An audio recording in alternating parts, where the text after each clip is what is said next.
From the 1011 Now Alert Center, this is the Night Beat, sponsored by Pella Windows and Doors of Lincoln. Good evening and thank you for joining me. I'm Jessica Blum with your headlines for Thursday, March 19th. First history was made for Husker men's basketball this afternoon. After decades of waiting, the Big Red secured its first ever win in the NCAA Tournament. And they did it in blowout fashion by 29 points over 13-seeded Troy. Bryce Sanford was the star of the show, scoring 23 points on a game-high 7 made three-pointers. And the defense was on display as well. Troy came in today averaging over 80 points per game and scored just 47 on Nebraska. For the Big Red, they're taking in every second of the win, but no, the job isn't finished. That 6-point lead, the crowd was getting into it. I think they called a timeout, and it was just like I just knew it. For us, it was just uphill from there. I mean, crowd didn't give up, crowd didn't stop. I mean, it was just amazing. It literally felt like we were playing at PBA. I think that we had some confidence coming into this one, and that's how we are every game, right? We feel like we can compete with anybody, and so we know that if we prepare the right way, we could play for a while. This is what you've dreamed of my entire career. So. Yeah, it's hard to describe the feeling, but it just feels like almost a storybook ending in a way. And our sports team has been in OKC for most of the week, and we're there today when the buzzer sounded. 10-11's Nathan Brennan and Kevin Suits join us from the Paycom Center with more on the game.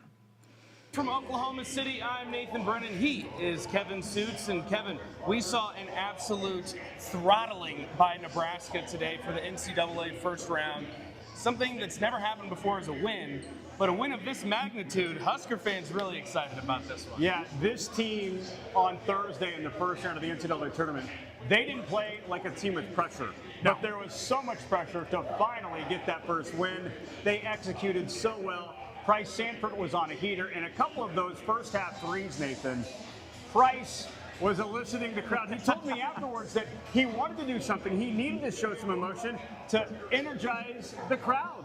And boy, did he do that. You saw him throw his hands in the air. He was pointing at the bench, and he was loving it. And he said he heard the crowd pops too. How could you not? Rick Mast even said afterwards, his ears were still ringing. Kevin, I spoke with a couple media members, and they said, I don't really know how to describe how loud it is right now.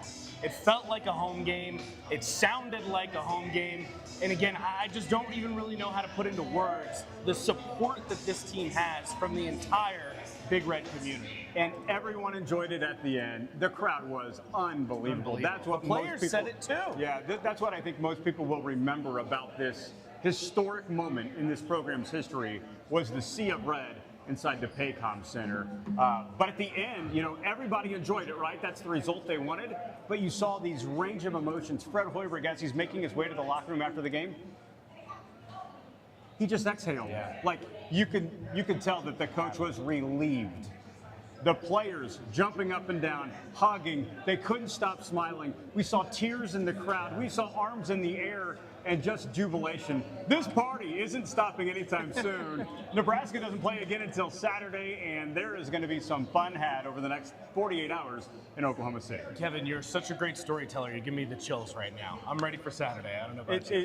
It's just going to be epic because it's been fun so far. Yeah. There's more fun to be had. And now you just have to think about Nebraska's one win away from making the Sweet 16. How about that? It was hard to believe that because they had never won a game in the NCAA tournament prior to this weekend. But now the way they play and knowing that they may have a favorable draw on Saturday, might want to check out what it looks like in Houston next week. Words have never been spoken before. Nebraska wins the first round of the NCAA tournament against Troy. A big win for the Huskers. They will now play on Saturday. Reporting in Oklahoma City, I'm Nathan Brennan. He's Kevin Suits, 10-11 News. Really appreciate Nathan and Kevin for bringing us so much coverage on the Huskers throughout this week as they've gotten down to Oklahoma City and covered the win today. Now switching gears tonight to the latest on the wildfires across the state. The Cottonwood Fire has burned over 128,000 acres, but is now currently 80% contained. The Road 203 fire has burned over 35,000 acres and is at 80% containment. They believe that fire started from a federal burn, but the largest one in state history, the Morrill Fire, burning over 643,000 acres, is Again, the largest in state history. It's also topped about the 30 largest wildfires in U.S. history as well, and killing one. But more good news coming in tonight as Watch Duty is reporting 98% containment for that one. Our own Grace McDonald has been in the area of the Morrill Fire and brings us this story of the Loomis family as they recover from the biggest fire their ranch has ever seen. I'm in the sand hills. This landscape definitely fits the description. The fire has left it looking like a desert with the occasional surviving yucca plant. Now, Nebraska's sand hills usually are filled with diverse vegetation, and ranchers spend generations being stewards of this land. The Loomis family lives near here, and they told me that the Morrill wildfire began about 10 or 15 miles east of here.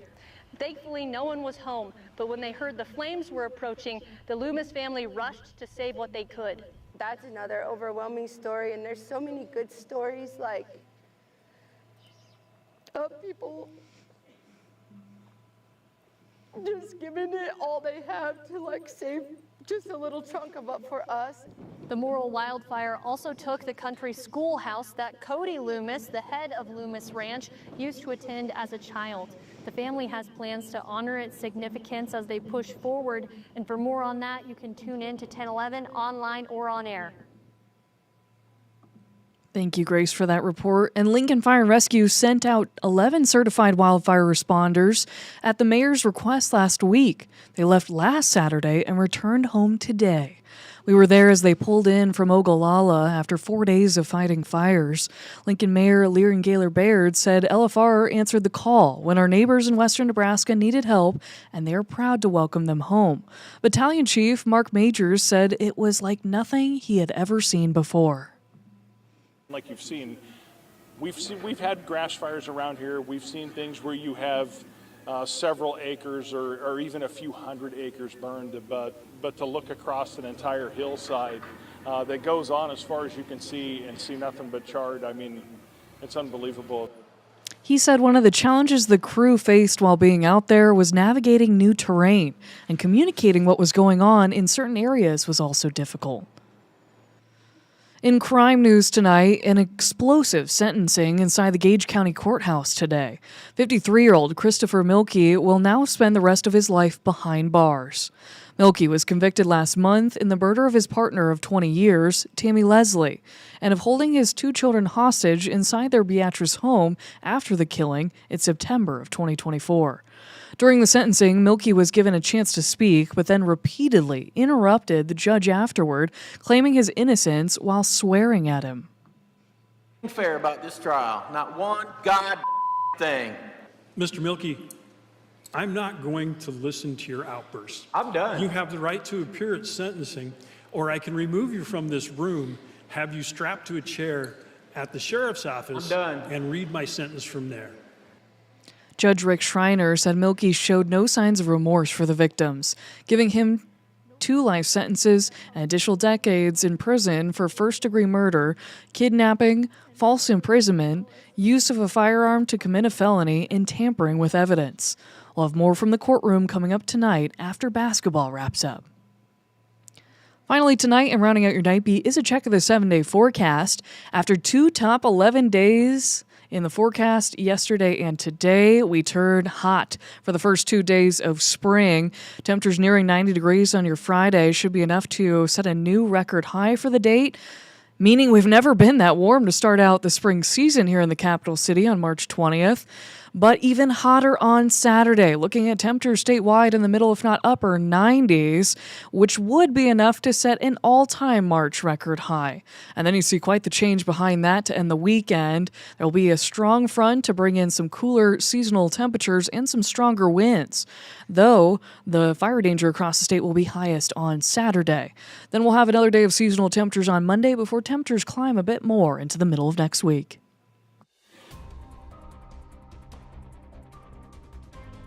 You've been listening to The Night Beat, sponsored by Pella Windows and Doors of Lincoln. Watch, listen, and stream on the 1011 app on YouTube or wherever you get your podcasts.